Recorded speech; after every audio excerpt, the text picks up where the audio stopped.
That's because I'm a cheat and it makes it easy. Head-on is much, much more difficult. And finally, a head-on shot, and I have to tell you, immediately after I took this picture, it landed on my head. So this is super, super close. I actually took it with this because it was too close for my big camera. You can see here how quickly things go out of focus. You've got his eye in focus, but look at the branch he's standing on. You can see how quickly it goes out of focus. It really comes down to what do you want in focus and how are you going to get there. Oh, and you've seen that. Oh, I'm going backwards, that's why.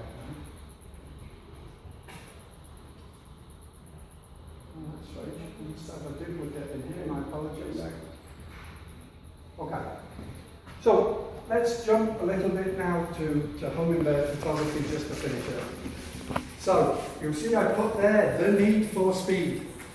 Hummingbirds wings beat around 20 times a second, sometimes quicker. The rules apply, you want the eye in focus. If you want the wings in focus, you better have very, very high ISO and a super fast shutter speed. This was taken at 1/2000th of a second, and you can see the wings are still a little blurred. And the other thing is, lower stop, it's wide open, so I can get as fast a shutter speed as possible. But remember what that means, it means the depth of field is very, very shallow. I will tell you enough. This is apparently the favourite instrument to take pictures of hummingbirds. I watch people stand next to feeders doing this, and no chance. Sorry, it's not going to work. Stand back, big magnification, you'll do a lot better. By the way, I've even seen people with a full frame, full iPad, and I actually caught one guy with a Surface Pro tablet to do this, which I thought was most amusing.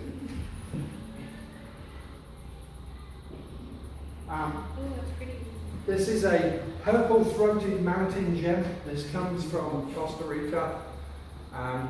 This is, you can see here again, I'm at about I think this is 1/2500th of a second, and you can see how blurred the wings are. They're really, really going fast. The beauty of this species is he does stop in one place for a little while. Where did you take this picture? That was in Costa Rica at the Monteverde. No. Hummingbird, Texas, West Texas is quite good. East Texas, about 95% plus are ruby-throated hummingbirds. So it's hard to show you any variation, although it's a beautiful species. Are you hand holding your camera then? No. For a hummingbird? That's a good question. You're just waiting So for the I'm a tripod kind of guy. I know, I see you all the time with Yes. yes. I know that. So I see people hand holding. My personal opinion, I don't think it's a shot. My other personal opinion is I know my hands shake very badly. And the other thing I know is my camera's very heavy. Right. So I'm like this. So you're I'm waiting not for him very- to come in front of you. Yeah. Although with the gimbal head, You you can can do it quite a actually bit. do it. You know, if you were shooting with a 300mm lens, sure, you can hand hold. Shooting this was with an 800 Right. and a converter. If you can hold that still, you're a better man than me. And I see people do it, by the way, and I take my hats off to them. I physically can't. Getting the right light. This is a green-breasted mango. It's a Central American species. It occasionally does reach Texas. There's been a few records. You can see here it's lit up. That's because I used a flash. So there is nothing wrong with flash, but I watch people who have a flash on full setting, and it looks like a nuclear explosion has gone off when they take a picture. I'm using flash here just to take shadows out. So the flash here is on 1/64th of its full power. Okay, if you did that on full 100% power, you would have a green blob. It'd be very bright green blob, but it'd still be a green blob.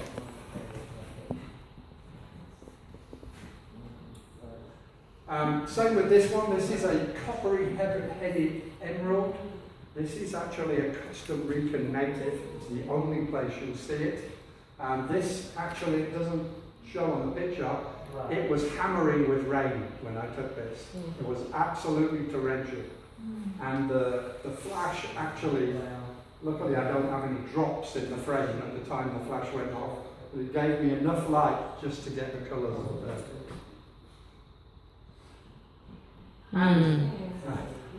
This is a green violet. Some of you might have seen there was one of these recently at Inks Lake State Park in Austin.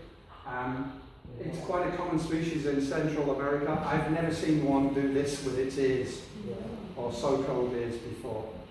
I showed a few people and they had never seen it before either. It brings its, what's not in the shot is the other male it wanted to kill.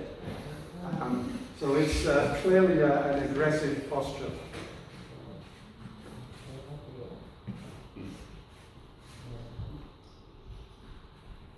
This is a violet-headed hummingbird. The reason I put this in, it's one of the smallest hummingbirds in the world. It's about this big. And this picture even shows how small it is when you look at the nettle or leaves it's on. Super small, very beautiful. And again, it was raining very hard when I took that picture. If you ever go to Costa Rica, brilliant birds, but it rains a lot. And last but not least, this is a volcano hummingbird. Some of you might know there are subspecies that only live on certain volcanoes. So this is a Poas volcano hummingbird. If you went to a couple of the other volcanoes, it's a volcano hummingbird, but the gorget, the throat, is a different colour. So it's very common to see the variation like this. And that's the female, and all the females look the same, by the way. It's only the males that are different, volcano to volcano. This is a scintillant hummingbird. The reason I show this, honestly, I've never seen a male. All I see is females everywhere. So I don't know how they reproduce because I've never seen a male yet. But there are lots of females in Costa Rica. And this one is pretty special. This is a magnificent hummingbird. If you look back in GCBO records, one of these was banded here a few years back. Okay, it's a Central American species. The reason I put this in is I used this gadget. Okay, so this attaches to my camera and fires a beam. And when a bird breaks the beam, it triggers the shutter. Okay, believe it or not, about $10,000 worth, about $80 worth. Not very expensive at all. And what people actually do is put two out at a cross point, focus where the beams cross and make sure both beams have to be broken to fire the shutter. That's how, if you look at some of these hummingbird books, this is how people get great hummingbird shots. And you'll see a lot of hummingbirds, I use a single flash. Some people have 5 and 6 flashes all around beneath, below, and they actually attract the hummingbird in, and actually most of the backgrounds are a picture. So they attach them into a hut almost with a picture and flashes and these things to get the perfect shot. I personally believe I want to take the picture where it's naturally at home. But each to their own, as the saying goes. This is a fiery-throated hummingbird. This is a very, very high mountains of Costa Rica, Nicaragua, Panama. It's one of those birds, if you don't have the right light, it's not fiery-throated, it's black. Having the right light to make the feathers iridesce like this, really you have to sit and wait, and it will eventually happen. I think on this day I clocked up 10,000 pictures. Wow. This is probably the best one I have of the gorget iridescent. And this is a white-throated mountain gem, again very high altitudes. Okay, so just to finish, honestly, you don't need to spend this sort of money to take good pictures. I see plenty of good pictures taken with prosumers, point and shoots. It just increases your chances of getting a good picture.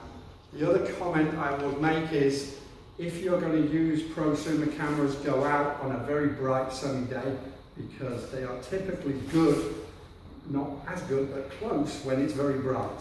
When it's very dull and wet and overcast, it becomes a lot more difficult to take pictures with those lower end cameras. If you're going to go into the SLR, the single lens reflex, and a separate lens, please, please, please spend the money on the lens. Honestly, the camera, big whoop. You know, they all do what you need them to do once you get over about $500 bucks. It's the money's really yours, and you will get much, much better shots. If you'd like to see any more of my pictures, that's my website. Please feel free. And last but not least, who has a yellow ribbon tied to the back of their chair?